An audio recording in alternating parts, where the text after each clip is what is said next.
think why one would come to a weekend like this can be many, many reasons, depending on your background. If you just have an interest in Buddhism, you've heard about Buddhism and you're curious what it is, and you're keen to explore a way to working with your mind that helps you live in a better way, I think this weekend will give you a lot of insight to work with and a lot of very practical kind of methods to work with your own mind.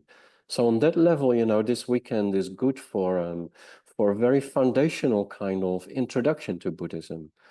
If you've already been practicing Buddhism for a while, particularly maybe in a Tibetan Buddhist center, and you're wondering about, what are all these deities, all these statues and images, and sometimes these rituals, what we do, that you don't really, need for your own path, but nevertheless, it is happening. And if you're interested to find out a little bit more about it and how you can maybe meaningfully build a relationship with that, that's very much something we're going to explore during this weekend.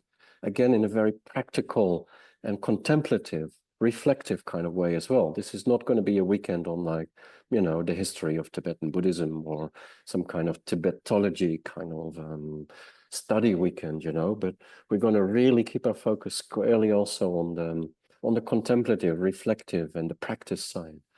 And then if you're already a full-blown practitioner of Tibetan Buddhism, I think this weekend can help you a lot in, really grounding yourself further in the vast and profound kind of view of this non-dual wisdom tradition that Tibetan Buddhism is.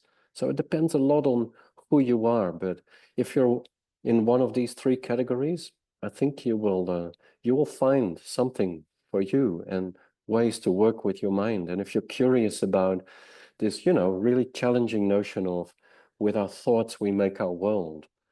How is it that we create our own world with our own mind? Because this is at once a very challenging proposition because it puts a lot of responsibility on us, but also a really empowering proposition because that means that if we can learn to work with our mind, we can actually find that happiness and its causes may to an extent already be there, present within our mind, or it may be within reach. We may actually be able to just work with our mind and find happiness within rather than depend on external situations and conditions.